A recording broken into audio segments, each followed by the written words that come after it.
There are people who have this quality that is difficult to name but instantly recognizable when you encounter it. You spend time with them, and somewhere during or after the interaction, you notice that you feel better than you did before. Not because they said anything particularly profound. Not because they solved any of your problems. Not because the conversation was full of compliments or validation or carefully deployed positive reinforcement. Just better. More like yourself. More at ease. More willing to say the real thing. Like the version of you that was present in that interaction was a slightly fuller, slightly more alive version than the one that shows up in most of your other interactions. And you want to be around them again. Not because they are impressive or entertaining or useful in some practical sense, though they may be all of those things, but because of how you feel when you are with them, because the experience of being in their company is itself something you want more of. This is not charisma in the conventional sense. It is not the magnetism of the entertaining person, or the pull of the confidently dominant person, or the admiration generated by someone visibly accomplished. It is something quieter and more durable than all of those things. It is the quality of making people feel genuinely good, not performed upon, not managed, not entertained, but actually, organically better, simply by being around you. This video is about that quality, what it actually is, where it comes from, and how to develop it in a way that is genuine rather than manufactured. Because the manufactured version of this, the performed warmth and the strategic positivity and the deliberate deployment of techniques designed to make people feel good about themselves, does not produce the thing I am describing. People can feel the manufacturing. It creates a pleasant enough interaction, but it does not create the specific quality I'm talking about. The one where someone walks away from time with you feeling genuinely more alive. The real version of this quality cannot be performed, but it can be cultivated. And the cultivation starts with understanding what is actually happening when someone makes you feel good in this way, what they are doing and not doing that produces this specific effect. Let us start with what it is not. Because there are several things that look like making people feel good that are actually something else, and distinguishing them matters. It is not complimenting people constantly. Frequent compliments feel good briefly and then start to feel hollow because their volume outpaces their credibility. When every interaction with someone is punctuated by praise for ordinary things, how smart you are, how great that was, how impressive that comment, the praise stops landing as genuine observation and starts landing as social strategy. People know the difference between being genuinely admired and being managed with positivity. The latter, however pleasant on the surface, generates a faint but persistent sense of being handled rather than known. It is not agreeing with everything people say. Agreeable people are comfortable to be around in the short term and slightly unsatisfying in the long term. Because if someone agrees with everything you say, you eventually realize you have no idea what they actually think. And a person whose actual thoughts are invisible to you is a person you can never actually connect with. You can be comfortable near them, you cannot be close to them. The feeling of being genuinely known, which is one of the primary components of feeling genuinely good around someone, requires that you know what they actually think and feel. Agreement that is unconditional cannot produce that. It is not the performance of enthusiasm. The person who is relentlessly upbeat, who meets everything with energy and positivity and an almost infectious optimism, this person is exhausting in a specific and hard-to-name way. Not because positivity is bad, but because relentless positivity, when it is a presentation rather than a genuine state, requires a significant performance cost from everyone in the interaction. You are always aware, slightly, that you need to match the energy, that the interaction has a register it is supposed to stay in. And that awareness is a kind of low-grade effort that accumulates into fatigue. It is not any of those things. So what is it? The first thing it actually is, the most foundational element, is the complete absence of judgment in how you receive people, not the performance of non-judgment, the actual thing. The internal state in which you genuinely are not evaluating the person in front of you against some standard of how they should be, how they should look, think, talk, feel, behave, what they should care about, and what they should have figured out by now. The state in which who they are is genuinely received as simply who they are, rather than filtered through the continuous background assessment that most people are running on everyone around them almost all the time. People feel judgment even when it is never expressed. This is not mystical. It is the result of thousands of microsignals processed below conscious awareness that accumulate into a felt sense of being evaluated. The slight pause before responding. The quality of attention that is assessment rather than interest.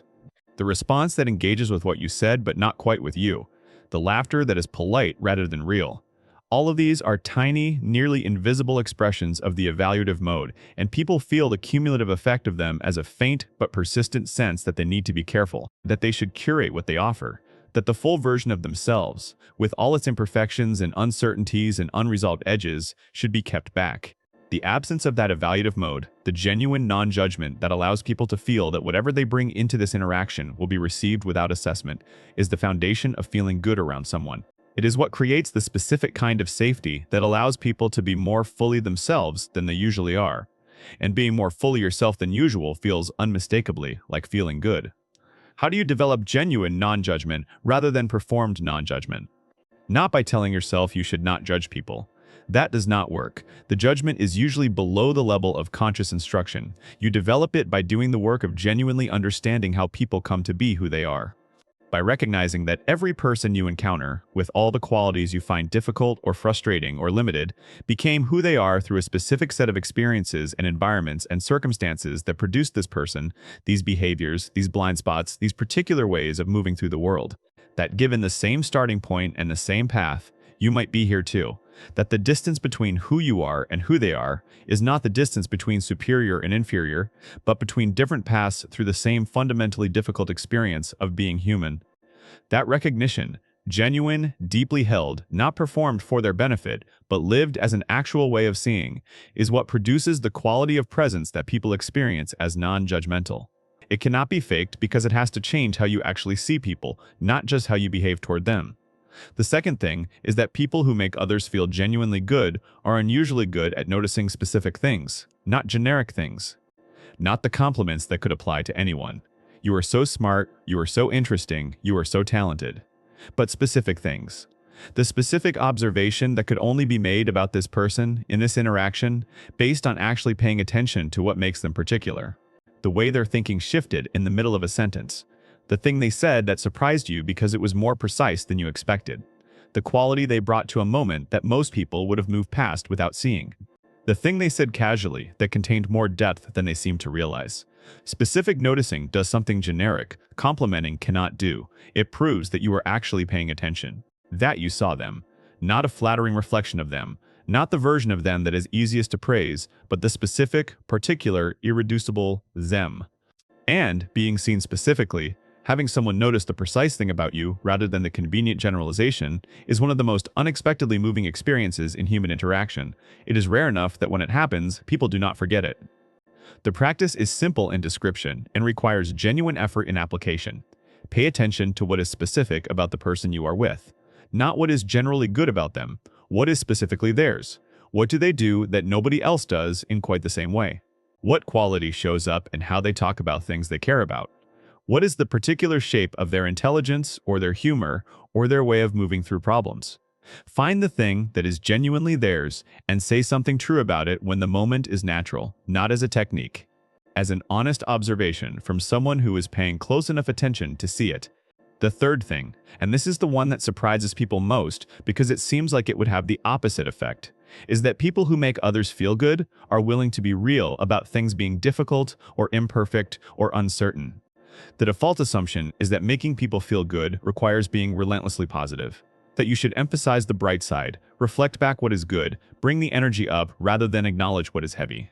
And while there is a version of that instinct that is genuinely kind, not burdening every interaction with unnecessary negativity, not bringing your unprocessed difficulties into spaces where they do not belong, the total suppression of difficult reality in conversation does not make people feel good.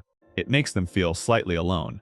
Because the things that are hard are real, and a person who consistently engages only with the easy parts of experience is not actually fully present with you. They are present with the version of you and your life that fits the register they have decided to stay in. People feel genuinely good around someone who can be real with them, who can acknowledge that something is hard without trying to immediately make it better, who can sit with the uncomfortable thing rather than rushing to relieve it, who does not perform relentless optimism but brings a genuine quality of steadiness, a sense that they can be with the real version of whatever is happening, whatever it contains, without needing it to be something else before they can be present with it. That steadiness in the face of real things, the willingness to be in an honest moment rather than a managed one, is experienced by the people around you as something close to relief, as being allowed to stop performing okayness in front of someone, as being in a space where the real version of your life is acceptable rather than inconvenient. And that relief, that genuine release from performance, is one of the most profound ways of feeling good that exists in human interaction. The fourth thing is that they make people feel capable rather than helped. This is a subtle but deeply important distinction that most well-intentioned, genuinely kind people miss entirely. When someone is struggling with something, when they are in a difficult situation, when they are uncertain about a decision, when they are carrying something heavy, the impulse of caring people is to help, to offer solutions, perspectives, advice, reassurance, to be useful in a way that relieves the burden. And while that impulse is good and the help it produces is often valuable, there is a version of helping that has an unintended side effect. It subtly positions the person being helped as someone who needs to be helped, as someone who lacks something that you have. And that positioning, however gently arrived at, however genuinely intended, does not feel good to receive, even when the help itself is useful. The people who make others feel genuinely good have an instinct for drawing out the capability that is already there, rather than providing the capability from outside. They ask questions that help the person find their own answer rather than providing theirs. They reflect back the strength they can see in how someone is handling a hard thing rather than the difficulty they are trying to manage on the person's behalf. They treat the person in front of them as fundamentally capable, as someone who has what they need and may simply need the space and the right company to access it, rather than as someone who needs to be fixed or guided or managed toward a better outcome.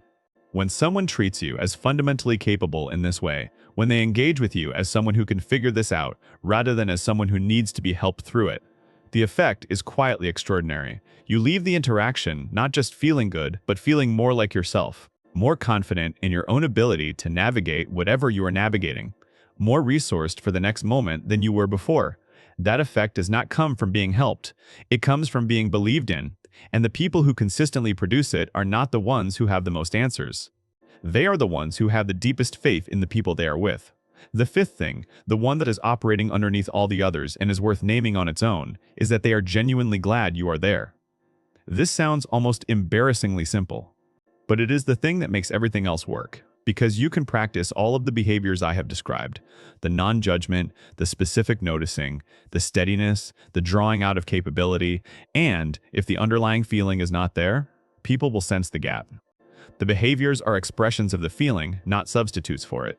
And the feeling is this, that you are genuinely pleased to be in the presence of this particular person, that they are not a social obligation or an opportunity or a problem to be navigated, but an actual human being whose company you are genuinely glad to have.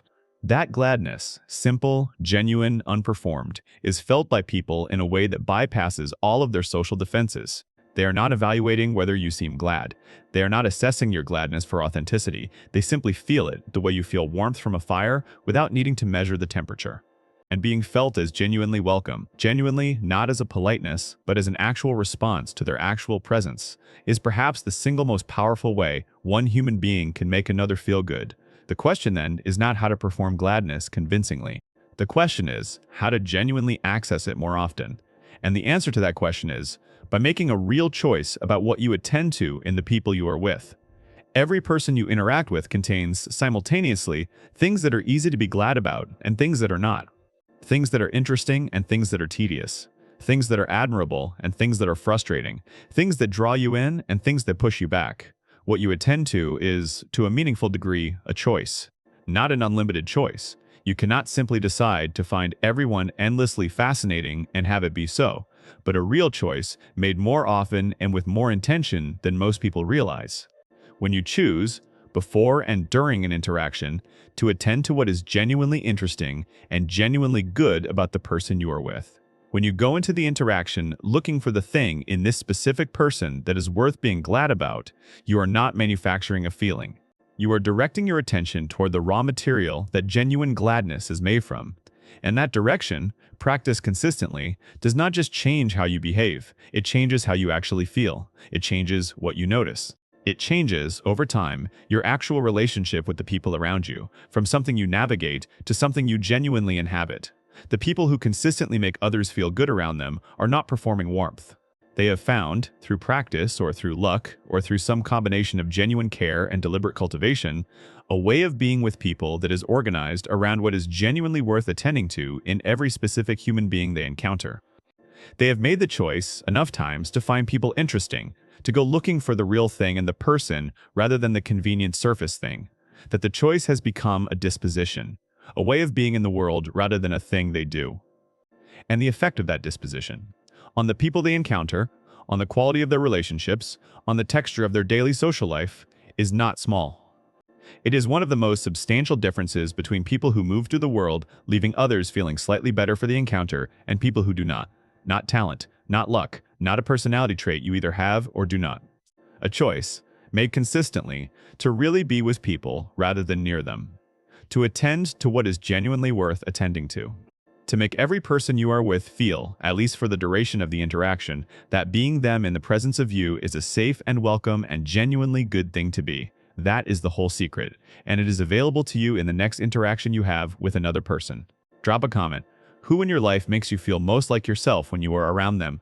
What is it about them specifically that produces that? I want to know. Subscribe if this channel is becoming the one you look forward to. Every week, something real, something that matters. See you in the next one.